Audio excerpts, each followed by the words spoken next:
Good morning વહાલા વિદ્યાર્થી મિત્રો, કેમ છો? મજામાં ને? ધોરણ 11 સાયન્સની અંદર બાયોલોજીમાં પ્રકરણ નંબર 4 પ્રાણી સૃષ્ટિ એનિમલ કિંગડમના આજના લેક્ચરમાં આપ સૌનું સ્વાગત છે. મિત્રો, હવે આપણે જે પ્રાણી સૃષ્ટિ છે તેનું વર્ગીકરણ ભણી રહ્યા છીએ. એની અંદર આપણે જે 5 સમુદાય છે તે પૂર્ણ કરેલ છે. એની અંદર વાત કરીએ તો સછિદ્ર, ત્યારબાદ કોષ્ઠાંતરી, કંકતધરા, પૃથુકૃમિ અને સૂત્રકૃમિ, આ 4 સમુદાય છે તેનો અભ્યાસ કરી લીધેલો છે. હવે ત્યારબાદ જે બાકીના નેક્સ્ટ સમુદાયો છે તે આપણે 1 by 1 જોશું. તો મિત્રો, આજે આપણે જોઈએ તો પ્રથમ જે સમુદાય જોવાનો છે તે નુપૂરક છે, કે જે સૂત્રકૃમિ પછી આવે છે. અને સમુદાય નંબર 6 નુપૂરક, કે જેને ઇંગ્લિશમાં કહે છે એનેલિડા.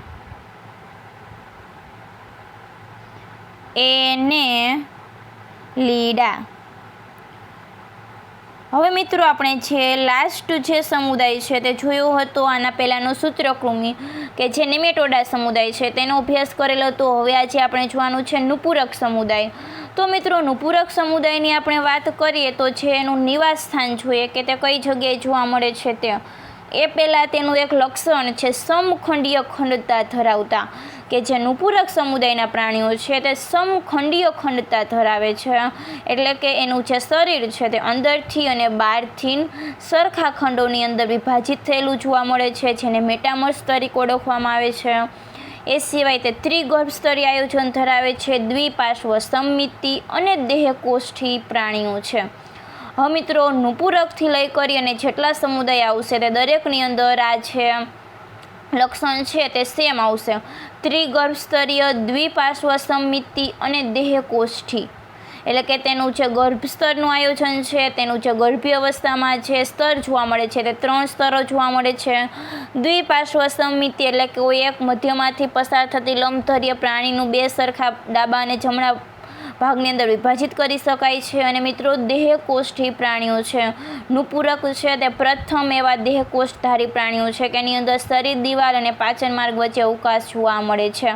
એટલે કે અંતઃગર્ભસ્તર અને બાહ્ય ગર્ભસ્તરની વચ્ચે ત્યાં અવકાશ છે તે હાજર જોવા મળે છે. મિત્રો, આના પહેલાંનો જે સમુદાય છે સૂત્રકૃમિ, એ સમુદાય કૂટ દેહકોષ્ઠી હતો. એની અંદર ત્રિગર્ભસ્તરીય જ આયોજન હતું, પરંતુ તે કૂટ દેહકોષ્ઠી હતો.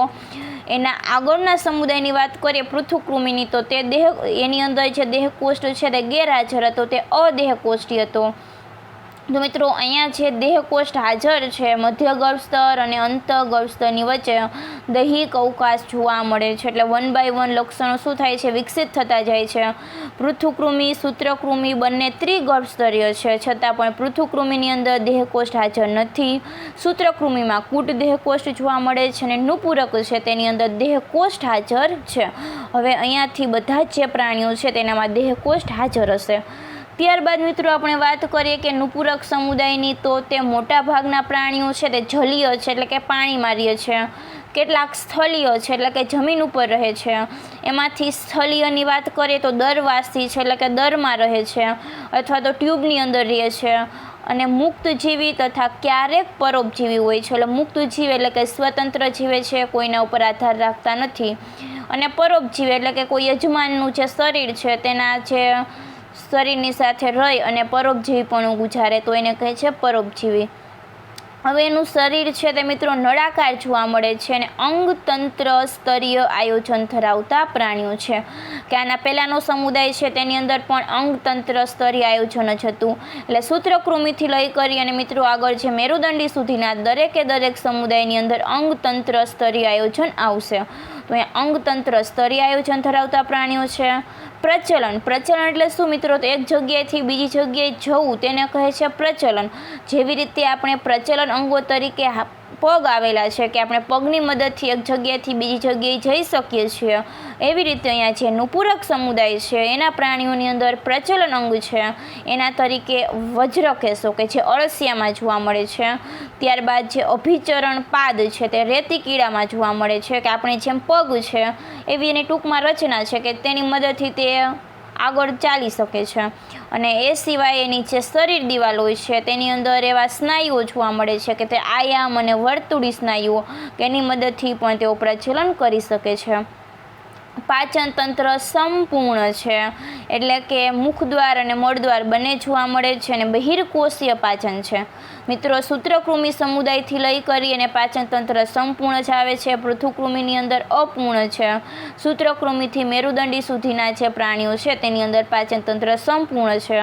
બહિર્કોષીય પાચન એટલે કે જે આખી પાચન માર્ગ છે તેની અંદર ખોરાકના ઘટકોનું પાચન થાય છે. કોષરસ પટલ દ્વારા વિવિધ ઉત્સેચકોનો સ્ત્રાવ થાય છે અને એના દ્વારા એનું સરળ અણુમાં ફેરવાય છે. સરળ અણુમાં ફેરવાયા બાદ કોષ રસની અંદર તે પ્રવેશે છે, સાદા પ્રસરણ દ્વારા, સાનુકૂલિત વહન દ્વારા અથવા તો સક્રિય વહન દ્વારા. તો એને કહે છે બહિર્કોષીય પાચન. પરિવહન તંત્ર બંધ પ્રકારનું છે, એટલે કે અહીંયા જે રુધિર છે તેનું વહન વાહિનીઓમાં થાય છે. તો આમ બંધ પ્રકારનું પરિવહન તંત્ર છે અને શ્વસન રંજક તરીકે હિમોગ્લોબિન જોવા મળે છે અને એ મિત્રો રુધિર રસમાં આવેલું જોવા મળે છે. હિમોગ્લોબિન એટલે શું? તો હિમોગ્લોબિન છે તે શ્વસન રંજક એટલે કે જે આપણે ઓક્સિજન હોય છે તો ઓક્સિજનનું વહન કરે છે. તો ઓક્સિજનનું વહન કરતું હિમોગ્લોબિન છે તે રુધિર રસની અંદર આવેલું જોવા મળે છે. હિમોગ્લોબિન હાજર હશે એના કારણે એના રુધિરનો રંગ લાલ હશે. ત્યારબાદ વાત કરીએ તેના ઉત્સર્જન અને જળ નિયમન માટે. ઉત્સર્જન એટલે કે શરીરનો જે નકામો કચરો ત્યાગ કરવાની ક્રિયા. તો ઉત્સર્જન અને જળ નિયમન અંગ તરીકેમાં ઉત્સર્ગિકા આવેલી જોવા મળે છે. હવે એ સિવાય આપણે વાત કરીએ એનું ચેતાતંત્ર, કે ચેતાતંત્ર એટલે શું? તો સંવેદના જે અનુભવાય એ માટેનું તંત્ર, કે આપણે કોઈ પણ ગરમ વસ્તુને હાથ અડીએ છીએ તો અચાનક પાછું આવી જાય છે. કેના કારણે? તો આપણામાં સંવેદના લાગી કે ગરમ વસ્તુને હાથ અડાડ્યો છે તો એ આપણને ગરમ લાગે છે, તે આપણને સંવેદના થઈ. તો આ સંવેદના ચેતાતંત્ર દ્વારા થઈ છે. તો એમ અહીંયા જે નુપુરક સમુદાયના પ્રાણીઓ છે તેની અંદર ચેતાતંત્ર છે તે જોડમાં એક મસ્તિષ્ક ચેતાકંદો છે તેનું હોય છે અને જે વક્ષ ચેતારજ્જુ છે તેનાથી નિર્માણ પામે છે અને દરેક ખંડની અંદર આ ચેતાકંદ અને પાર્શ્વ ચેતાઓ છે તે જોવા મળે છે. હવે પ્રાણીઓ છે તેની વાત કરીએ કે તે એકલિંગી છે કે ઉભયલિંગી. તો એકલિંગી એટલે કે એવા પ્રાણીઓ કે એમાં નર અને માદા કેવા હશે? જુદા જુદા હશે, એટલે કે દ્વિગૃહી. એકલિંગી એટલે દ્વિગૃહી. દ્વિગૃહી એટલે કે નર અને માદા એમ બે દેહ જોવા મળે છે. તેમાં એકલિંગી પ્રાણીઓની અંદર આવે છે રેતી કીડો, જેનું બીજું નામ છે નેરિસ. તો આ રેતી કીડો છે તે મિત્રો એકલિંગી પ્રાણી છે. અને ઉભયલિંગી અથવા તો દ્વિલિંગી પ્રાણીઓ કે એમાં અળસિયું અને જડો આવે છે. હવે ઉભયલિંગી એટલે કે એકગૃહી. એકગૃહી એટલે કે એમાં નર અને માદા છે તે બંને એક જ દેહમાં આવેલા જોવા મળે છે. અને પ્રજનન છે તો અહીંયા લિંગી પદ્ધતિથી થાય છે. અલિંગી પ્રજનન દ્વારા અહીંયા પ્રજનન થશે નહીં. ત્યારબાદ વાત કરીએ તેના ઉદાહરણની અંદર આવે છે અળસિયું છે, રેતી કીડો છે જેને નેરિસ કહે છે, અને જડો છે. આપણે મિત્રો 1 by 1 જોઈએ કે તેઓ જલજ, ખારા અને મીઠા પાણીના કે સ્થળજ, મુક્તજીવી અને ક્યારેક પરોપજીવી હોય છે. તો અહીંયા જે નુપુરક સમુદાય છે તેને ઇંગ્લિશમાં એનેલિડા તરીકે ઓળખવામાં આવે છે. જલજ એટલે કે પાણીમાં રહે છે, પાણીની અંદર રહે છે તો એમાં પણ પાણીમાંથી તે ખારા અને મીઠા બંને પાણીમાં જોવા મળે છે. સ્થળ જ એટલે કે જમીન ઉપર જોવા મળે છે. જમીન ઉપર જોવા મળે છે એમાંથી તે મુક્ત જીવી એટલે કે સ્વતંત્ર રીતે જીવતા અને ક્યારેક તે પરોપજીવીપણું પણ દર્શાવે છે. તેઓનું શરીરનું અંગતંત્ર સ્તરીય આયોજન તેમજ દ્વિપાર્શ્વ સમમિતિ ધરાવે છે. મિત્રો અહીંયા જે નુપુરક સમુદાય છે તેના જે શરીર છે તેનું જે આયોજન કેવું જોવા મળે છે? અંગતંત્ર સ્તરીય આયોજન, એટલે કે અંગો છે તે ભેગા મળી અને અંગતંત્રનું નિર્માણ કરે છે. અંગતંત્ર એટલે શું તે આપણે જે આયોજનના સ્તરો ભણ્યા તેમાં મેં તમને ઉદાહરણ દ્વારા સમજાવેલ છે. તો અહીંયા શરીર છે તે અંગતંત્ર સ્તરીય આયોજન ધરાવે છે અને દ્વિપાર્શ્વ સમમિતિ. તો મિત્રો વાત કરીએ સછિદ્ર સમુદાયની, તો સછિદ્ર સમુદાયની અંદર અસમિતિ જોવા મળે છે અને તેનું આયોજન કોષ સ્તરીયનું છે. ત્યારબાદ બીજા બે સમુદાયો કોષ્ઠાંત્રી અને કંકતધરા, એની અંદર અર્ય સમિતિ જોવા મળે છે અને એનું જે આયોજન છે તે પેશી સ્તરીય જોવા મળે છે. ત્યાર પછીનો જે સમુદાય છે કંકતધરા પછીનો જે સમુદાય છે પૃથુકૃમિ, તો પૃથુકૃમિ છે એની અંદર મિત્રો જે સમમિતિ છે તે દ્વિપાર્શ્વ સમમિતિ છે. ત્રિગર્ભ સ્તરીય પ્રાણીઓ છે, અદેહકોષ્ઠી છે અને એની અંદર જે આયોજન જોવા મળે છે તે અંગ સ્તરીય આયોજન જોવા મળે છે. જ્યારે કોષ્ઠાંત્રી અને કંકતધરા છે તે દ્વિગર્ભ સ્તરીય છે. ત્યાર પછીના સમુદાયની વાત કરીએ સૂત્રકૃમિની, તો સૂત્રકૃમિ છે તેની અંદર મિત્રો દ્વિપાર્શ્વ સમમિતિ, ત્રિગર્ભસ્તરી અને કૂટદેહ કોષ્ઠી છે. હવે સૂત્રકૃમિ પછીનો સમુદાય છે નુપૂરક. એની અંદર આપણે જોવા જઈએ તો અંગતંત્ર સ્તરીય આયોજન. સૂત્રકૃમિમાં પણ અંગતંત્ર સ્તરીય આયોજન જ જોવા મળે છે. અંગ સ્તરીય આયોજન એક જ સમુદાયમાં જોવા મળે છે કે પૃથુકૃમિમાં. એટલે યાદ રાખજો કે કોષ સ્તરીય આયોજન સછિદ્રમાં જોવા મળે છે, પેશી સ્તરીય આયોજન જોવા મળે છે કંકતધરા અને કોષ્ઠાંત્રીમાં, અંગ સ્તરીય આયોજન પૃથુકૃમિમાં, અને સૂત્રકૃમિથી મેરુદંડીમાં અંગતંત્ર સ્તરીય આયોજન જોવા મળે છે, અને દ્વિપાર્શ્વ સમમિતિ. એ સિવાય તેઓ ત્રિગર્ભસ્તરીય છે, સમખંડીય ખંડતા ધરાવતા અને દેહકોષ્ઠી પ્રાણીઓ છે. પ્રશ્ન પૂછાય કે પ્રથમ દેહકોષ્ઠી પ્રાણીઓ કયા છે, તો નુપૂરક છે. આના આગળના જે સમુદાય હતો સૂત્રકૃમિ, એની અંદર કૂટ દેહકોષ્ઠ જોવા મળતો હતો. અહીંયાથી સાચો દેહકોષ્ઠ જોવા મળે છે. તો આ નુપૂરક છે તે પ્રથમ દેહકોષ્ઠી પ્રાણીઓ છે. ત્રિગર્ભસ્તરીય આયોજન ધરાવે છે અને સમખંડીય ખંડતા ધરાવતા, એટલે કે એના શરીર છે તેની અંદર ખંડો જોવા મળે છે. તમે જો અહીંયા આકૃતિની અંદર જોઈ શકો છો કે જેવા રીતે અહીંયા બહારથી જેવા ખંડો જોવા મળે છે એવી જ રીતે અંદરથી પણ આ ટાઈપના ખંડો છે તે જોવા મળે છે. તો એને કહે છે સમખંડીય ખંડતા ધરાવતા પ્રાણીઓ છે. હવે એની જે શરીરની સપાટી છે તે સમખંડો એટલે કે મેટામર્સમાં નોંધનીય રીતે જુદી પડે છે, અને આથી આ સમુદાયનું નામ નુપૂરક છે. શું કામ મિત્રો આ સમુદાયનું નામ નુપૂરક પડ્યું છે? કારણ કે એની જે શરીરની સપાટી છે તેમાં આ પ્રકારના જે નોંધનીય ખંડો જોવા મળે છે કે અળસિયું છે તેની અંદર વાત કરીએ તો 120 જેટલા આવા સમખંડીય ખંડો જોવા મળે છે. તો આમ આ રીતે એમાં આવા વિશિષ્ટ પ્રકારના જે નોંધનીય આપણે નોંધી શકીએ એવા ખંડો જોવા મળે છે. તો એટલા માટે આ સમુદાયનું નામ શું છે? નુપૂરક છે. હવે નુપૂરક એટલે શું? તો શા માટે નુપૂરક છે? તો લેટિન ભાષા છે કે જે લેટિન વર્ડ છે તેમાં એન્યુસ. એન્યુસ એટલે શું? લિટલ રિંગ, કે આવી જે નાની નાની સ્મોલ રિંગ છે તેને એન્યુલ્સ તરીકે ઓળખવામાં આવે છે. લેટિન શબ્દ છે. તો એટલા માટેનું નામ પડ્યું છે નુપૂરક. કે તમે અહીંયા આકૃતિની અંદર પણ જોઈ શકો છો કે નાની વલય જેવી જે રિંગ ટાઈપની જે રચના છે એના શરીરની અંદર જોવા મળે છે. ત્યારબાદ આગળ જોઈએ કે એની અંદર તેઓ આયામ અને વર્તુળી સ્નાયુઓ ધરાવે છે કે જે પ્રચલનમાં મદદરૂપ છે. આયામ એટલે કે મિત્રો ઊભા, અને વર્તુળી એટલે કે જે વર્તુળી સ્નાયુ છે તે સ્નાયુઓના પ્રકાર છે કે જે આપણે સ્નાયુ પેશી આવે છે પ્રાણીની અંદર, સ્નાયુ પેશી કે જે આગળ 7મા પ્રકરણની અંદર આવે છે એની અંદર જોશું કે એમાં અલગ અલગ પ્રકારના સ્નાયુ જોવા મળે છે. આયામ સ્નાયુ છે, ત્યારબાદ વર્તુળી સ્નાયુ છે. તો આ જે સ્નાયુ છે તેના એક પ્રકાર છે કે તે આયામ અને વર્તુળી સ્નાયુ છે કે એની મદદથી તે શું કરી શકે છે? પ્રચલન કરી શકે છે. એટલે કે એક જગ્યાએથી બીજી જગ્યાએ તે જઈ શકે છે. આપણા પગની અંદર મિત્રો સ્નાયુ આવેલા છે. સ્નાયુની મદદથી જ આપણે પ્રચલન કરી શકીએ છીએ. કે જે સ્નાયુ છે તેનો જે કોષ છે તેને સ્નાયુ કોષ તરીકે ઓળખવામાં આવે છે. આ સ્નાયુ કોષની અંદર એક વિશિષ્ટ પ્રકારનું પ્રોટીન હાજર છે. એ પ્રોટીનને સંકોચનશીલ પ્રોટીન કહે છે. અને આ સંકોચનશીલ પ્રોટીનનું કાર્ય શું છે મિત્રો? કે તે સંકોચન અને વિકોચન પામે છે. એના કારણે જે આપણા જે અંગો છે તેને ગતિ મળે છે. તો એવી રીતે આપણે પ્રચલન અને હલનચલન કરી શકીએ છીએ. ડિટેલ્સની અંદર મિત્રો સ્નાયુ પેશી છે તે 7મા પ્રકરણમાં આવે છે, અને એનાથી પણ વધારે ડિટેલ્સ છે કે પ્રાણીઓમાં પ્રચલન અને હલનચલન તે આપણે 19મા પ્રકરણની અંદર આવે છે. કે જે પ્રકરણ છે તે આખું પ્રકરણ સ્નાયુનું છે કે કેવી રીતે સ્નાયુ છે તે ગતિ કરી શકે છે એવી રીતે. 20મા પ્રકરણ. તો આ 20મા પ્રકરણની અંદર પ્રચલન અને હલનચલન છે તેની અંદર વધુ ડિટેલ્સમાં આપેલું છે. આપણે અહીંયા ફક્ત એટલું જ યાદ રાખવાનું છે કે તે પ્રચલન છે તે આયામ અને વર્તુળી સ્નાયુ દ્વારા કરે છે. રેતી કીડો જેનું બીજું નામ છે નેરિસ જેવા જલીય નુપૂરકો. જો મિત્રો અહીંયા આપી દીધું છે કે રેતી કીડો કેવું છે? જલીય છે. રેતી કીડાનું જે નિવાસ સ્થાન છે તે પાણી છે. તો આ જે રેતી કીડા જેવા જે જલીય નુપૂરક છે તેમાં અભિચરણ પાદ પેરાપોડિયા કહેવાતા પાર્શ્વીય ઉપાંગો ધરાવે છે કે જે તેને તરવામાં મદદરૂપ થાય છે.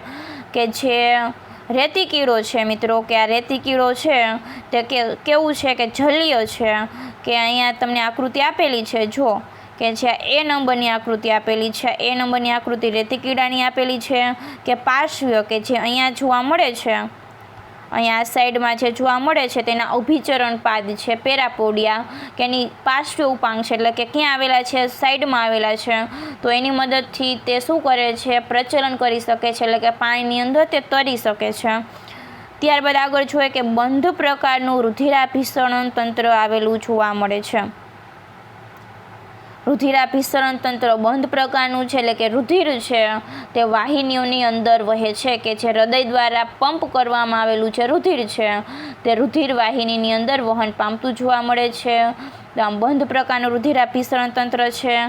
ઉત્સર્ગિકાઓ છે નેફ્રિડિયા, ઉત્સર્ગિકાઓ છે ઇંગ્લિશમાં નેફ્રિડિયા તરીકે ઓળખવામાં આવે છે.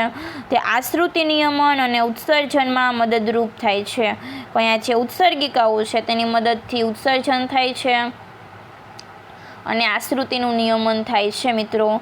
ત્યારબાદ જોઈએ આગળ કે જે ચેતાતંત્ર છે તે એક જોડ ચેતાકંદનું બનેલું જોવા મળે છે, કે જે પાર્શ્વ ચેતા દ્વારા બેવડા વક્ષ ચેતારજ્જુ એટલે કે નર્વ કોડ સાથે જોડાયેલું જોવા મળે છે. એટલે મિત્રો અહીંયા આવી રીતે જોવા જઈએ કે એનું જે ચેતાતંત્ર છે તે કેવું જોવા મળે છે, ચેતાકંદનું બનેલું છે. પાર્શ્વ ચેતા એટલે કે આવી રીતે જે બાજુમાં સાઈડમાં ચેતા આવેલી જોવા મળે છે તેને પાર્શ્વ ચેતા કહે છે. અને આ પાર્શ્વ ચેતાઓની મદદથી તે આવી રીતે છે ચેતારજ્જુ છે તેની સાથે જોડાયેલું જોવા મળે છે. ત્યારબાદ આગળ જોઈએ કે જે રેતિકીડો છે એ જલીય સ્વરૂપી છે અને દ્વિગૃહી છે. રેતિકીડો કેવું છે, જલીય સ્વરૂપી અને દ્વિગૃહી એટલે કે એકલિંગી છે, પરંતુ અળસિયા અને જડા એકગૃહી એટલે કે ઉભયલિંગી છે અને પ્રજનન લિંગી થાય છે. તો મિત્રો અહીંયા જે નુપુરક સમુદાય છે તેની અંદર બે પ્રાણીઓ જોવા મળે છે, એકલિંગી જોવા મળે છે અને દ્વિલિંગી પણ જોવા મળે છે. ઉપર સૂત્રકૃમિ સમુદાય છે તેની અંદર કેવા હતા કે એમાં ફક્ત એકલિંગી જ હતા, એટલે કે નર અને માદા બંને જુદા જ હતા. અને જે એના ઉપરનો પૃથુકૃમિ સમુદાય છે ત્યાં લિંગભેદ જોવા નહોતો મળતો, એટલે કે જે સછિદ્રથી લઈ કરીને પૃથુકૃમિ સુધી દ્વિલિંગી અથવા તો ઉભયલિંગી જોવા મળે છે, ત્યાં લિંગભેદ જોવા મળતો નથી. સૂત્રકૃમિમાં લિંગભેદ જોવા મળે છે, નર ને માદા બે જુદા છે. નુપુરકની વાત કરીએ મિત્રો તો નુપુરકની અંદર છે રેતિકીડો છે. રેતિકીડો પણ જલીય છે, કે જેવી રીતે આગળ આપણે જોયું કે રેતિકીડો જલીય છે, તો આ રેતિકીડો જલજ સ્વરૂપી છે અને દ્વિગૃહી છે, એટલે કે એકલિંગી છે, એટલે કે નર અને માદા બે જુદા જુદા જોવા મળે છે. નર પ્રાણી અને માદા પ્રાણી બે અલગ અલગ હશે, પરંતુ જે અળસિયું અને જડો છે તે એકગૃહી છે, એટલે કે એક જ દેહ ઉપર શુક્રકોષો અને અંડકોષો બંને ઉત્પન્ન થાય છે. એટલે કે અહીંયા ઉભયલિંગી પ્રાણીઓ અથવા તો દ્વિલિંગી પ્રાણીઓ જોવા મળે છે.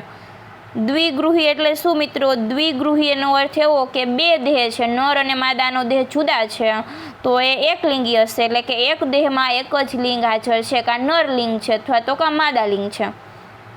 એકગૃહી એટલે કે એક જ દેહ છે, એની અંદર બંને લિંગ હાજર છે, બે દેહ જુદા નથી, નર અને માદાનો દેહ જુદા નથી, પરંતુ એક જ શરીર છે, એક જ દેહ છે, તેમાં નર પ્રજનન તંત્ર અને માદા પ્રજનન તંત્ર બંને હાજર જોવા મળે છે, તો એને કહે છે દ્વિલિંગી અથવા ઉભયલિંગી. તો અહીંયા મિત્રો જે રેતિકીડો છે તે એકલિંગી પ્રાણી છે, બરોબર યાદ રાખજો મિત્રો. અને જે અળસિયું અને જે આગળ છે જડો છે તે ઉભયલિંગી છે. તો અહીંયા મિત્રો જડાની પણ આકૃતિ છે તે આપેલી છે, કે જે આકૃતિ આપેલી છે તે જડાની આકૃતિ આપેલી છે.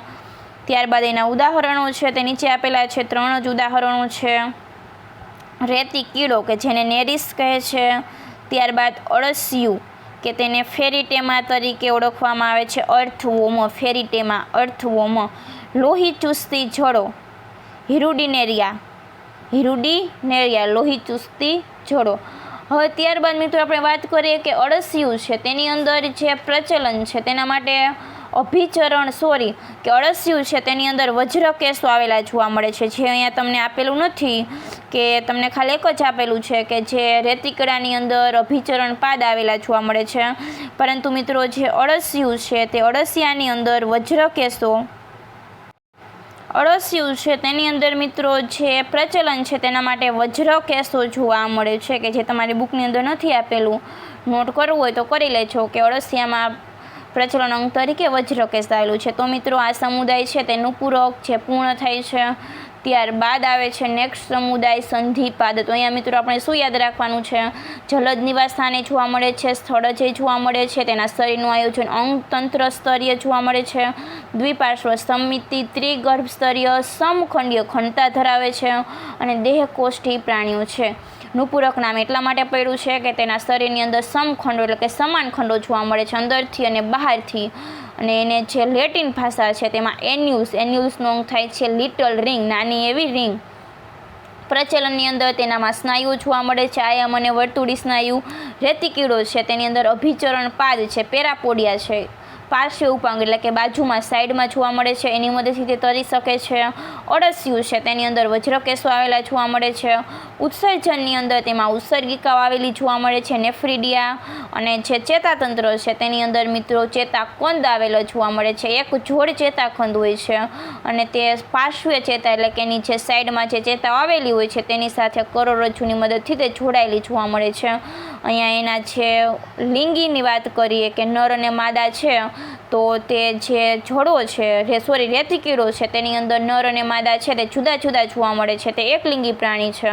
અળસિયું અને જોડો છે તે દ્વિલિંગી છે કે તેમાં નર અને માદા બે એક જ દેહની અંદર આવેલા જોવા મળે છે. તો મિત્રો અહીંયા નુપુરક સમુદાય પૂર્ણ થાય છે. સરખામણી આગળ કરતા જાજો મિત્રો આગળના સમુદાય સાથે સછિદ્રથી. તમે જ્યારે રીડિંગ કરવા બેસો ત્યારે કે સછિદ્રમાં કેવું આયોજન જોવા મળે છે, ત્યાં સછિદ્રની અંદર એના જે ઉત્સર્જન અંગ તરીકે શું આવેલું હતું? તો મિત્રો સછિદ્રમાં તો ઉત્સર્જન અંગ કયો કે એનું શ્વસન માર્ગ કયો કે ખોરાક પ્રવેશવાનો જે માર્ગ કયો તે બધું એક જ હતું, જલ વહન તંત્ર. અહીંયા જલ વહન તંત્રની મદદથી જ દરેક કાર્યો થતા હતા. ત્યારબાદ કોષ્ઠાંત્રીય અને કંકધરા સાથે સરખામણી કરવાની, ત્યારબાદ પૃથુકૃમિ સાથે, ત્યારબાદ સૂત્રકૃમિ સાથે, નુપુરક સાથે. એમ જેમ જેમ આગળ આપણે સમુદાય જોતા જઈએ એમ તમારે આગળના સમુદાય સાથે સરખામણી કરવાની કે જેના કારણે તમે રીડિંગ કરો એટલે તમને સરળતાથી યાદ રહી જાય અને સારું એવું યાદ રહે. હવે ત્યારબાદ મિત્રો 7મા નંબરનો સમુદાય છે સંધિપાદ કે જેને કહે છે આર્થ્રોપોડા. ઇંગ્લિશમાં કહે છે સંધિપાદ સમુદાયને આર્થ્રોપોડા. મિત્રો હવે સંધિપાદને શું કામ સંધિપાદ નામ પડ્યું છે? કારણ કે અહીંયા સંધિ એટલે કે સાંધાવાળો અને પાદ એટલે કે એના જે પગ છે તેના જે ઉપાંગો છે તે સાંધાવાળા જોવા મળે છે, એટલા માટે એનું નામ છે સંધિપાદ અને ઇંગ્લિશમાં તેને કહે છે આર્થ્રોપોડા. હવે મિત્રો પ્રાણી સૃષ્ટિના મોટામાં મોટો સમુદાય હોય તો એ મોટામાં મોટો સમુદાય ની અંદર આવે છે સંધિપાદ સમુદાય. તો યાદ રાખજો કે તે સાંધાવાળા ઉપાંગો ધરાવતો પ્રાણીઓનો સમુદાય છે અને તેની અંદર જુદા જુદા ખંડો જોવા મળે છે. એ ખંડો છે તેની અંદર આપણે જોઈ શકીએ છીએ કે શીર્ષ, ઉરસ અને ઉદર બનાવે છે અને તે પ્રાણીઓનો મોટામાં મોટો સમુદાય છે અને 2/3 3 ભાગના જે પ્રાણીઓ છે તે સંધિપાદીઓ છે, એટલે કે 3 ભાગમાંથી 2 ભાગ કેના છે? ખાલી સંધિપાદી એકલાના જ છે. હવે મિત્રો વાત કરીએ કે શીર્ષ, ઉરસ અને ઉદર એટલે શું? તો હવે હું આપણા જ ઉદાહરણ દ્વારા સમજાવું કે જે મિત્રો આપણી ગરદનના ઉપરનો ભાગ છે તે શીર્ષ પ્રદેશની અંદર આવશે, જે આપણી છાતીનો ભાગ છે તે ઉરસમાં આવશે અને છાતીથી જે નીચેનો ભાગ છે પેટનો ભાગ તે ઉદરમાં આવશે. તો આમ આપણું જે શરીર છે શીર્ષ, ઉર્સ, ઉદર, ત્યારબાદ છે નિતંબનો પ્રદેશ આવે છે, પરંતુ અહીંયા 3 ભાગ જોવા મળે છે શીર્ષ, ઉરસ અને ઉદર. એટલે કે માથાના ભાગને શીર્ષ કહે છે, છાતીના ભાગને ઉરસ કહે છે અને જે પેટનો ભાગ છે તેને ઉદર કહે છે. તો આમ અહીંયા સંધિપાદીઓ છે તેમાં શીર્ષ, ઉરસ અને ઉદરના ખંડની અંદર તે વિભાજિત થયેલા જોવા મળે છે. હવે મિત્રો અહીંયા આપણે જોઈએ તો આગળ જે નુપુરકની અંદર જે લક્ષણ હતા તે સેમ લક્ષણ આવશે. અંગતંત્ર સ્તરીય આયોજન ધરાવતા, દ્વિપાર્શ્વ સમિતિ, ત્રિગર્ભ સ્તરીય, દેહકોષ્ઠી અને સમખંડીય ખંડતા ધરાવે છે. અહીંયા તમારી બુકની અંદર સમખંડીય ખંડતા એવું નામ નથી આપેલું, પરંતુ અહીંયા જે ખંડો છે તે અહીંયા જોવા મળે છે અને એ ખંડો પણ સમખંડીય ખંડતાવાળા જ જોવા મળે છે કે જેવી રીતે નુપુરકની અંદર જોવા મળે છે એવી રીતે. હવે મિત્રો એનું જે બહિર્કંકાલ છે એટલે કે એનું જે બહારનું જે કંકાલ છે, બાહ્યાવરણ છે, તે કાઇટિનનું બનેલું છે. આ કાઇટિન શું છે? તો એક કાર્બોદિત છે. હવે આ કાઇટિનનું એક બહિર્કંકાલ જોવા મળે છે હવે વૃદ્ધિ અને વિકાસ દરમિયાન તે ચોક્કસ સમયે શું કરે છે, તેનો ત્યાગ કરે છે. એ ક્રિયાને નિર્મોચન કહે છે. હવે આવું શું મિત્રો કે જે આપણે સાપ હોય છે, સાપની જે કાચલી ઉતારી નાખે છે તો એ અમુક સમયે તેની કાચલી ઉતારે છે. એવું પણ અહીંયા જે સંધિપાદીઓ છે તેનું જે બાહ્ય કંકાલ છે તે કાઇટિનનું બનેલું હોય છે અને તે ચોક્કસ એની વૃદ્ધિ થાય છે, વૃદ્ધિ અને વિકાસ દરમિયાન, ત્યારે બહારનું જે કંકાલ છે તેનો ત્યાગ કરી દે છે. તો એ ક્રિયા છે તેને નિર્મોચન તરીકે ઓળખવામાં આવે છે મિત્રો. ત્યારબાદ આપણે જોયું કે શરીર છે તે શીર્ષ, ઉરસ અને ઉદરમાં વિભાજિત થયેલું જોવા મળે છે. ક્યારેક શીર્ષ અને ઉરસ બે જોડાય અને શિરોરસ બનાવે છે. એટલે કે શીર્ષ અને જે ઉરસ છે તે જોડાય અને આખું જે રચના બનાવે છે તેને શિરોરસ કહે છે. રુધિરાભિસરણ તંત્ર અહીંયા મિત્રો ખુલ્લા પ્રકારનું જોવા મળે છે. ખુલ્લા પ્રકારનું રુધિરાભિસરણ તંત્ર એટલે કે રુધિર છે તે વાહિનીઓની અંદર વહેતું જોવા નથી મળતું, પરંતુ એના જે દરેક અંગો છે, એના જે શરીરના જે કોટરો છે તે રુધિરથી ભરેલા જોવા મળે છે, તરબોતર જોવા મળે છે. શ્વસનની વાત કરીએ, શ્વસન કેવી રીતે કરે છે તો શ્વસન તે શરીરની સપાટી દ્વારા, એટલે કે જે શરીરની જે બાહ્ય સપાટી છે તેની મદદથી કરે છે. ઝાલરો દ્વારા, કે જે પાણીની અંદર જે સંધિપાદીઓ રહેતા હશે તેની અંદર શ્વસન અંગ તરીકે ઝાલર છે, કે જેમ આપણે ફેફસા આવેલા છે એમ જે પાણીની અંદર જે રહે છે તે ઝાલરની મદદથી શ્વસન કરે છે. શ્વાસનળી પણ આવેલી જોવા મળે છે અને ફેફસા પોથી પણ હોય છે. એટલે આ જે સંધિપાદી જે કીટકો છે તે કઈ જગ્યાએ રહે છે એ પ્રમાણે તેના શ્વસનાંગો જોવા મળે છે. જો તે પાણીમાં રહેતા હશે તો તે ઝાલર દ્વારા કરતા હશે, જમીન ઉપર રહેતા હશે તો શ્વાસનળી અને ફેફસા દ્વારા કરતા હશે, ફેફસા પોથી દ્વારા. ઉત્સર્જક અંગ તરીકે વાત કરીએ મિત્રો, તેમાં હરિતપિંડ એટલે કે ગ્રીનલેન્ડ અને માલ્પીઘિનીય નલિકાઓ જોવા મળે છે. હરિતપિંડ અથવા ગ્રીનલેન્ડ એટલે કે જેમ આપણે કિડની છે એ ટાઈપનું એક ઉત્સર્જન અંગ કે તેને હરિતપિંડ અથવા તો માલ્પીઘિનીય નલિકા તરીકે ઓળખવામાં આવે છે. તે ઉત્સર્જન અંગ તરીકે એ જોવા મળે છે. સંવેદી અંગની વાત કરીએ કે મિત્રો, સંવેદી અંગ એટલે કે સંવેદના અનુભવે તેવા અંગો કે આપણી આંખ છે, આપણા કાન છે, નાક છે, જીભ છે, આ બધા સંવેદી અંગો છે કે તે શું કરે છે, સંવેદના અનુભવે છે. તો એવી રીતે અહીંયા જે સંધિપાદી સમુદાય છે તેની વાત કરીએ કે એમાં સંવેદી અંગ છે એના તરીકે આંખો આવેલી જોવા મળે છે મિત્રો. આંખો છે તે સાદી અને સંયુક્ત બંને પ્રકારની જોવા મળે છે. ત્યારબાદ રસાયણ અને સ્પર્શગ્રાહી સ્થિત કોષ્ઠ આવેલા જોવા મળે છે કે તે સમતોલન અંગ છે. શ્રવણ અંગ એટલે કે સાંભળવા માટેના અંગો જોવા મળે છે, જે આપણે અહીંયા આગળ જોઈએ 1 by 1 ત્યારે હું તમને સમજાવીશ. લિંગભેદ જોવા મળે છે, સ્પષ્ટ લિંગભેદ જોવા મળે છે અને અંતઃફલન દર્શાવે છે. અંતઃફલન એટલે કે શુક્રકોષ અને અંડકોષનું જોડાણ સજીવના શરીરની અંદર થાય છે અને અંડપ્રસવી અને અપત્ય અંડપ્રસવી પ્રાણીઓ છે એ પણ હું આગળ જ્યારે આપણે બુકમાંથી આપણે સમજાવું ત્યારે હું તમને કહીશ કે કેને અંડપ્રસવી કહે છે અને કેને અપત્ય પ્રસવી પ્રાણીઓ કહે છે તે. અને વિકાસ છે તે સીધો અથવા પરોક્ષ, એટલે કે અમુક પ્રાણીઓની અંદર સીધો વિકાસ જોવા મળે છે, અમુકમાં પરોક્ષ જોવા મળે છે અને અસંયોગી જનન પણ જોવા મળે છે. એ પણ 1 by 1 સમજાવું ત્યારે હું તમને કહેતી જઈશ. તો ચાલો મિત્રો, હવે સંધિપાદ સમુદાય છે તેને આપણે બુકમાંથી જોઈએ કે પ્રાણી સૃષ્ટિનો સૌથી મોટામાં મોટો સમુદાય છે કે આપણે જેટલા સમુદાય જોવાના છે સૂત્રકૃમિથી લઈ કરીને મેરુદંડી સુધીના સમુદાય, એમાંથી મોટામાં મોટો સમુદાય કયો છે, સંધિપાદ સમુદાય છે કે એમાં કેનો સમાવેશ થાય છે, કીટકો ઇન્સેક્ટ્સનો સમાવેશ થાય છે. માખી, મચ્છર, પતંગિયા, વીંછી, કરચલા, ઝીંગા, આ તીડ છે, આ બધા જે કીટકો છે તે સંધિપાદ સમુદાયની અંદર આવે છે. આપણા ખેતરની અંદર જે આપણા પાકને નુકસાન કરતા જે કીટકો છે, જે ફૂદાઓ છે, આ બધા જ સંધિપાદની અંદર આવે છે. તો મોટામાં મોટો સમુદાય છે. અને જે પૃથ્વી ઉપર જે નામકરણ કરેલ છે, નામકરણ શબ્દ અહીંયા વાપરેલો છે મિત્રો, એટલે કે ઓળખાયેલ છે એવી જાતિઓ કે જે ઓળખાયેલી જાતિઓ છે કે જેનું વર્ગીકરણ થઈ ગયું છે, જેનું નામકરણ થઈ ગયું છે, એવી ઓળખાયેલી જાતિઓ પૈકી 2/3 3 ભાગ કરતાં પણ વધારે સંધિપાદી સમુદાયની જાતિઓ છે. એટલે કે 3 ભાગમાંથી 2 ભાગ કેના છે, સંધિપાદ સમુદાયના જોવા મળે છે. એટલે કે 2/3 3 ભાગ કરતાં પણ જે વધારે છે તે સંધિપાદ સમુદાયની જાતિઓ જોવા મળે છે. તેના ઉદાહરણ છે, તેના જે ફોટોગ્રાફ છે તે અહીંયા બાજુની આકૃતિમાં આપેલા છે, તે આપણે લાસ્ટમાં જોશું. ત્યારબાદ એના શરીરનું આયોજન જોઈએ તો અંગતંત્ર સ્તરીય આયોજન ધરાવે છે. એટલે કે અંગો છે તે ભેગા મળી અને અંગતંત્રનું નિર્માણ કરે છે. દ્વિપાર્શ્વ સમમિતિ ધરાવે છે. સછિદ્રમાં અસમિતિ, કોષ્ઠાંતરિક અંકધરામાં અર્ય, પૃથુકૃમિથી લઈ કરીને દરેકમાં મિત્રો દ્વિપાર્શ્વ સમિતિ, તો દ્વિપાર્શ્વ સમિતિ ધરાવે છે. ત્રિગર્ભ સ્તરીય આયોજન ધરાવે છે. કંકતધરા અને કોષ્ઠાંતરીમાં દ્વિગર્ભ સ્તરીય, પૃથુકૃમિથી લઈ કરીને મેરુદંડી સુધીનામાં આવશે મિત્રો ત્રિગર્ભ સ્તરીય આવશે. ખંડયુક્ત એટલે કે એના જે ખંડો છે, એનું જે શરીર છે તે ખંડનું બનેલું જોવા મળે છે મિત્રો. અહીંયા જો તમારે જાણ માટે લખવું હોય તો લખી લેજો કે સમખંડીય ખંડો છે તે જોવા મળે છે, કે જેવી રીતે નુપુરકમાં જેમ સમખંડતા જોવા મળે છે એવી જ રીતે અહીંયા પણ સમખંડતા છે તે જોવા મળે છે. ત્યારબાદ દેહકોષ્ઠધારી પ્રાણીઓ છે, એટલે કે અંતઃગર્ભ સ્તર અને મધ્યગર્ભ સ્તરની વચ્ચે અવકાશ દેહકોષ્ઠ જોવા મળે છે મિત્રો. પૃથુકૃમિ અદેહકોષ્ઠી, સૂત્રકૃમિ કૂટદેહકોષ્ઠી, નુપુરકથી મેરુદંડી કેવા છે? દેહકોષ્ઠી છે. આગળ સમુદાયના લક્ષણો કમ્પેરિઝન કરતા જાજો.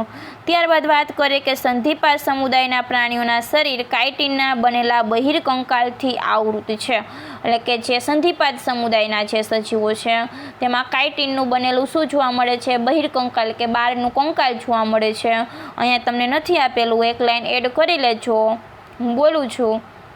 કાઇટિનનું બનેલું બહિર્કંકાલ જોવા મળે છે, જેનો વૃદ્ધિ અને વિકાસ દરમિયાન ચોક્કસ સમયાંતરે ત્યાગ થાય છે, જે ક્રિયાને નિર્મોચન કહે છે.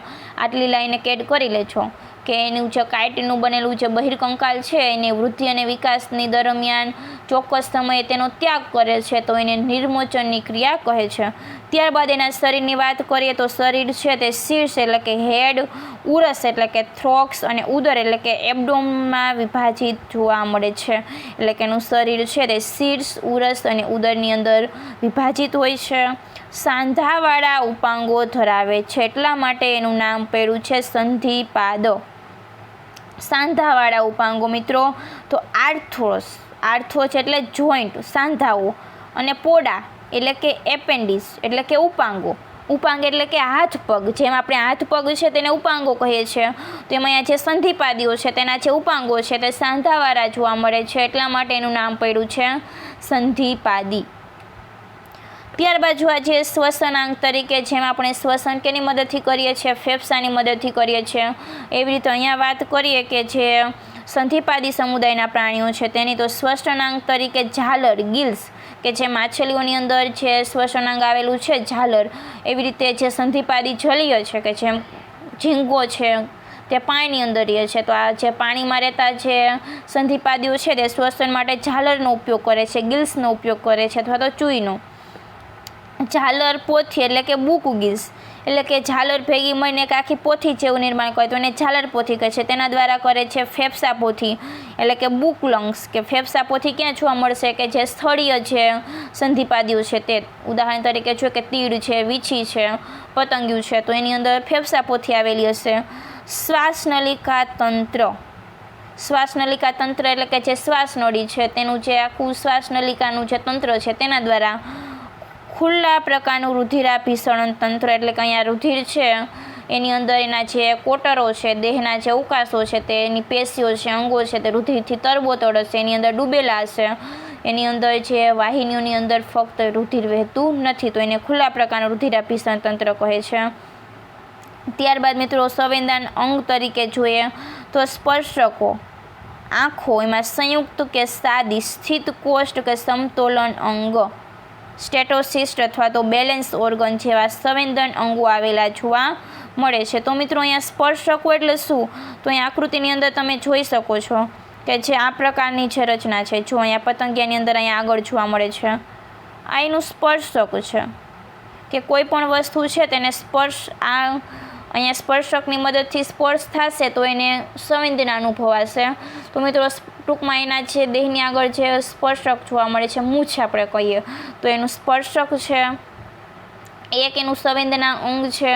ત્યારબાદ આગળ વાત કરીએ કે તેની જે આંખો છે, આંખો કેવી જોવા મળે છે મિત્રો?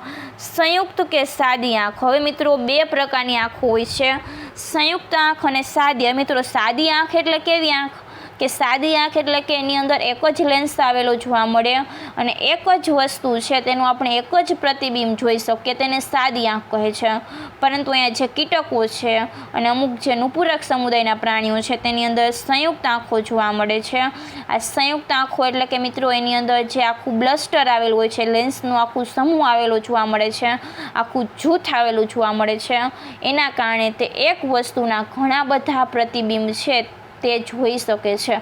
આપણે કોઈ એક વસ્તુ છે તેનું એક જ પ્રતિબિંબ આપણી આંખ ઉપર મેળવી શકીએ છીએ, કારણ કે એક જ લેન્સ આવેલો જોવા મળે છે. જ્યારે સંયુક્ત આંખો છે તેમાં ઘણા બધા લેન્સો છે, તેનું આખું જૂથ છે તે ભેગું હોય છે. એના કારણે તે એક વસ્તુ છે તેના ઘણા બધા પ્રતિબિંબો મેળવી શકે છે. તો એવી આંખોને સંયુક્ત આંખો કહે છે. અને તેનો જે કોણ હોય છે તે સાદી આંખ ધરાવતા જે પ્રાણીઓ છે તેના કરતાં સંયુક્ત આંખની જે કોણીય જે ક્ષમતા છે તે વધારે સારી હોય છે, એટલે કે તે વધારે કોણથી તે જોઈ શકે છે. તો આમ એક જ વસ્તુના ઘણા બધા પ્રતિબિંબ છે તે મેળવી શકે, તો એને સંયુક્ત આંખો તરીકે ઓળખવામાં આવે છે. સ્થિત કોષ અથવા તો સમતોલન અંગ તે એક પ્રકારનું અંગ છે કે તે સમતોલન છે તે જાળવી રાખે છે. તો આ દરેક એના સંવેદનાંગો આવેલા જોવા મળે છે. ત્યારબાદ વાત કરીએ એના ઉત્સર્જન અંગની, તો માલપીઘીય નલિકા અથવા તો હરિતપિંડ, ગ્રીનલેન્ડ. હરિતપિંડ મિત્રો લખી લેજો કે હરિતપિંડ એટલે કે ગ્રીનલેન્ડ, કે એની મદદથી તે શું કાર્ય કરે છે? ઉત્સર્જનનું કાર્ય કરે છે. અહીંયા આપેલું નથી, કદાચ આવી પણ શકે. તો ઉત્સર્જન અંગ તરીકે હરિતપિંડ આવેલું જોવા મળે છે. કે માલપીઘીય નલિકા ટૂંકમાં છે એનું મધ્યાંત્ર અને શેષાંત્ર છે તેની વચ્ચે આવી રીતે આવી નલિકાઓ આવેલી જોવા મળે છે, નળી જેવી રચના, કે જેને માલપીઘીય નલિકા કહે છે, કે એની મદદથી તે ઉત્સર્જનનું કાર્ય કરે છે. ત્યારબાદ આગળ જોઈએ કે મુખ્યત્વે એકલિંગી એટલે કે દ્વિગૃહી છે. કેવા છે? એકલિંગી એટલે કે એની અંદર નર અને માદાની લિંગ જુદી જુદી છે, લિંગભેદ જોવા મળે છે. ફલન સામાન્યતઃ અંતઃફલન છે, એટલે કે મોટે ભાગે ફલન સજીવના શરીરની અંદર થાય છે. શુક્રકોષ અને અંડકોષનું જોડાણ. મહદ અંશે અંડપ્રસવી છે, અમુક છે તે અપત્ય પ્રસવી છે. અંડપ્રસવી એટલે શું? હવે હું તમને કહું છું. ત્યારબાદ વિકાસ છે તે સીધો એટલે કે ડાયરેક્ટ અથવા તો પરોક્ષ એટલે કે ઇનડાયરેક્ટ, એટલે કે અમુક પ્રાણીઓની અંદર ડિંભી અવસ્થા જોવા મળશે, અમુકમાં નહીં મળે. પતંગિયાની વાત કરીએ તો પતંગિયાની અંદર વિકાસ છે તે પરોક્ષ છે, કે પતંગિયું છે તે ડાયરેક્ટ એના જે ડીંભો પતંગિયું છે તે ડાયરેક્ટ એના ફલિતાંડમાંથી એનો જે બાળ પ્રાણી વિકાસ પામશે તો એના જેવું જ નહીં દેખાય. જુદી જુદી અવસ્થા આવશે, લાર્વા આવશે, ત્યારબાદ પુખ્ત અવસ્થા આવશે અને ત્યારબાદ પતંગિયું છે તે પતંગિયાની અંદર ફેરવાય છે, તેને પાંખો આવે છે. પહેલાં એનામાં પાંખો હશે નહીં. તો આ પ્રકારનો વિકાસ છે તેને ઇનડાયરેક્ટલી કહે છે, કે એનું બાળ પ્રાણી પુખ્ત પ્રાણીથી જુદું પડે છે, વિકાસના અલગ અલગ તબક્કામાંથી પસાર થઈ અને તે પુખ્ત પ્રાણીમાં ફેરવાય છે. અમુકની અંદર સીધો જોવા મળે છે. હવે મિત્રો અહીંયા આપણે જોઈએ કે અંડપ્રસવી પ્રાણીઓ એટલે શું. સૌ પ્રથમ તો મિત્રો આપણે જોઈએ કે અંતઃફલન અને બાહ્ય ફલન. એ તો સમજાઈ ગયું છે અંતઃફલન એટલે શું અને બાહ્ય ફલન એટલે શું.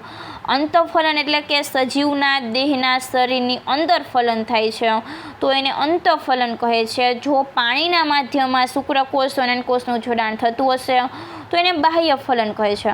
હવે મિત્રો જ્યાં બાહ્ય ફલન થતું હશે જે પ્રાણીઓની અંદર, એનો જે બાળક છે તેનો જે વિકાસ છે તે બહારના માધ્યમમાં જ થશે.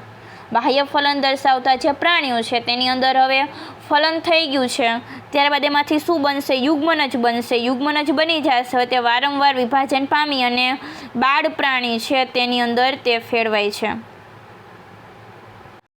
તો જે આ બાળ પ્રાણી છે મિત્રો એનો વિકાસ પાણીમાં જ થશે, કેમ કે ફલન બાહ્ય પ્રકારનું છે એટલે વિકાસ સંપૂર્ણપણે તે બહારના માધ્યમમાં જ થશે. એટલે બાહ્ય ફલન દર્શાવશે તો એમાં તો ફિક્સ જ છે કે એનું જે બાળ પ્રાણી છે તેનો વિકાસ, તેના જે ગર્ભ અવસ્થા છે, ગર્ભ છે, ભ્રૂણ છે, દરેક વિકાસ છે તે બહારના માધ્યમમાં જ થાય છે. તો અંતઃફલન હોય છે એની અંદર મિત્રો પાછા બે રીતે વિકાસ થાય છે. તેનું જે બાળ શિશુ છે તેનો વિકાસ બે રીતે થાય છે, કે ફલન થઈ ગયું છે સજીવના શરીરની અંદર, શુક્રકોષ અને અંડકોષનું જોડાણ સજીવના શરીરની અંદર થઈ ગયું છે. હવે મિત્રો શું બની ગયું છે? ફલિતાંડ બની ગયું છે. આપણે લઈ લઈએ કે આ યુગ્મન જ છે, ફલિતાંડ બની ગયું છે. હવે મિત્રો અંડપ્રસ્રવી પ્રાણીઓ એટલે કે એવા પ્રાણીઓ કે એનું જે ગર્ભ વિકાસ છે તે એના સજીવના દેહની બહાર થાય. એનો જે શિશુ છે તેનો જે વિકાસ છે એટલે કે અહીંયા જેનો ગર્ભ વિકાસ છે તે ક્યાં થશે? ભ્રૂણ વિકાસ છે તે સજીવના દેહની બહાર થશે. અહીંયા કેવું થાય છે મિત્રો? ફલન થઈ જાય છે સજીવના દેહની અંદર. ત્યારબાદ એનું જે યુગ્મનજ છે તે યુગ્મનજની ફરતે આવરણ બનાવી લે છે. આ આવરણ બની જાય છે તેના ફલિતાંડની ફરતે. ત્યારબાદ એ ફલિતાંડ છે તેનો શરીરની બહાર ત્યાગ થાય છે કે જેને આપણે શું કહીએ છીએ? ઈંડા કહીએ છીએ, કે જે પક્ષીઓની અંદર જોવા મળે છે. તો પક્ષીના ઈંડા શું છે? તેનું યુગ્મનજ છે, તેનું ફલિતાંડ છે કે ફલન થઈ જાય છે. ફલિતાંડ બની ગયું છે. ફલિતાંડની ફરતે મિત્રો રક્ષણ આપતું એક આવરણ બની જાય છે, જે આપણે જોઈ જ શકીએ છીએ કે ઈંડાની ફરતે જે સફેદ આવરણ જોવા મળે છે તે. હવે મિત્રો જે આ ફલિતાંડ છે તે બહાર ત્યાગ થઈ જાય છે તો એને અંડપ્રસવી કહે છે કે તે ઈંડા છે તેનો પ્રસવ કરે છે, ઈંડાનો શરીરની બહાર ત્યાગ કરે છે. અને હવે મિત્રો જે આ ઈંડા છે તે શરીરની બહાર ત્યાગ થઈ જાય છે અને આ ઈંડા છે તેમાંથી કેનો વિકાસ થાય છે? ભ્રૂણનો વિકાસ થાય છે. અને ભ્રૂણનો વિકાસ થઈ જશે ત્યારબાદ એમાંથી બાળ શિશુ છે તે બહાર આવે છે. એમાંથી શું થાય છે કે ઈંડામાંથી બાળ શિશુ છે તે બહાર આવે છે. તો આ બાળ શિશુ છે તે ઈંડામાંથી બહાર આવે છે કે તે એના જે યુગ્મનજ હોય છે તેનું પહેલાં જ ત્યાગ થઈ ગયેલો જોવા મળે છે. તો એને કહે છે અંડપ્રસવી એટલે કે ઈંડા મૂકતા પ્રાણીઓ. આટલું ક્લિયર. હવે અપત્ય પ્રસવ એટલે કેવા મિત્રો? તો અપત્ય પ્રસવ પ્રાણી એટલે કેવા પ્રાણીઓ કે એના બચ્ચાને જન્મ આપે છે. અહીંયા જેમ આપણે આ પોઝિશન થઈ એવી થતી નથી. ફલન અંતર થાય છે, એના ભ્રૂણનો એના ગર્ભનો વિકાસ હોય સજીવના દેહની અંદર થાય છે. હવે જ્યારે શિશુ છે તેનું જે બાળ શિશુ છે તે પુખ્ત બની જશે એટલે એના બચ્ચાને જન્મ આપશે તો એને કહે છે અપત્ય પ્રસવી. તો અંડપ્રસવીની અંદર ગર્ભ વિકાસ અને ભ્રૂણ વિકાસ સજીવના દેહની બહાર થાય છે, ફલન અંદર થાય છે. પરંતુ જે ગર્ભ વિકાસ અને ભ્રૂણ વિકાસ છે તે બહાર થાય છે. જ્યારે ભ્રૂણ વિકાસ પૂર્ણ થશે ત્યારે જે ઈંડું છે તેમાંથી ના બચ્ચું છે તે બહાર આવે છે. અપત્ય પ્રસવ એટલે કે એમાં જે સંપૂર્ણપણે સજીવ છે એના દેહની અંદર જ તેના શિશુનો વિકાસ થશે, ભ્રૂણનો અને ગર્ભનો.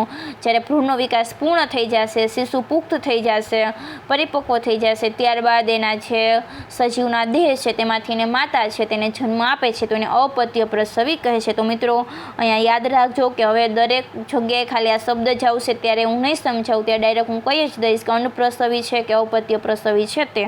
તો અહીંયા મિત્રો બંને પ્રકારના જોવા મળે છે કે અમુક અંડપ્રસવી છે તમારી બુકની અંદર નથી આપેલું, અમુક છે તે અપત્ય પ્રસવી પણ જોવા મળે છે. ત્યારબાદ મિત્રો એના ઉપયોગની વાત કરીએ તો એમાં આર્થિક રીતે ઉપયોગી છે એવા કેટલા છે? તો આર્થિક રીતે ઉપયોગી કીટકની વાત કરીએ તો મધમાખી, એપિસ, હોની બી કે જે મધમાખી મધ બનાવે છે તેનાથી આપણને આર્થિક લાભ થાય છે એટલે કે પૈસા મળે છે. ત્યારબાદ રેશમના કીડા, બોમ્બેક્સ, સિલ્ક વોર્મ કે જે રેશમ આપે છે. ત્યારબાદ લાખ આપતા કીટક કે જે લાખ આપે છે, લેસીફર, લેક ઇન્સેક્ટ. તો આ 3 કીટકો છે તે આર્થિક રીતે ઉપયોગી છે મિત્રો, યાદ રાખજો. મધમાખી ઇંગ્લિશ નામ યાદ રાખજો, એપિસ, હોની બી, રેશમના કીડા, બોમ્બેક્સ, સિલ્ક વોર્મ અને લાખ આપતા કીટકો, લેસીફર, લેક ઇન્સેક્ટ્સ. ત્યારબાદ મિત્રો વાહક તરીકે, વાહક એટલે કે તે રોગનું વહન કરતા વેક્ટર્સ કે રોગ લઈ આવે છે. એમાં એનાફિલિસ મચ્છર છે, માદા એનાફિલિસ મચ્છર, એના દ્વારા મેલેરિયા થાય છે કે મેલેરિયા પ્રજીવ દ્વારા રોગ થાય છે. પ્લાઝ્મોડિયમ દ્વારા, પ્લાઝ્મોડિયમ છે તેના જે સ્પોર છે તેને મચ્છર લઈ આવે છે અને આપણને કરડ છે તો આપણા રુધિરની અંદર તે દાખલ કરે છે, એના કારણે આપણને મેલેરિયા થાય છે. તો એનાફિલિસ છે, માદા એનાફિલિસ, તે મેલેરિયા રોગનું વાહક છે. ત્યારબાદ વાત કરીએ ક્યુલેક્સ, તો આ ક્યુલેક્સ છે તે પણ એક વાહક છે. એડિસ, આ બધાય મચ્છરો છે તે રોગનું વહન કરતા વાહકો છે. એડિસ છે તેના દ્વારા ચિકનગુનિયા થાય છે. ત્યારબાદ વાત કરીએ ટોળામાં રહેતા અને પાક માટે હાનિકારક કીટક એટલે કે ટોળામાં રહે છે અને પાકને નુકસાન કરે છે. તીડ કે જેને આપણે શું કહીએ છીએ? પોપટ કહીએ છીએ કે અત્યારે ચોમાસાની જે ઋતુ છે ત્યારે આ તીડ છે તેનું પ્રમાણ વધી જાય છે. લોકસ્ટા, તો તે શું કરે છે? ટોળામાં રહે છે અને પાકને નુકસાન કરે છે કારણ કે તે પાક છે તેના પાંદડાને ખાઈ જાય છે.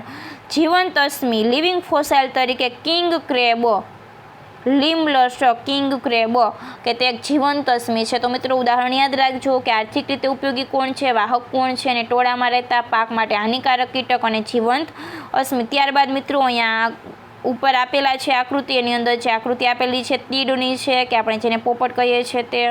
ત્યારબાદ બી નંબરની આકૃતિ છે તે પતંગિયાની છે. વીછીની આકૃતિ આપેલી છે અને આ ઝીંગાની છે.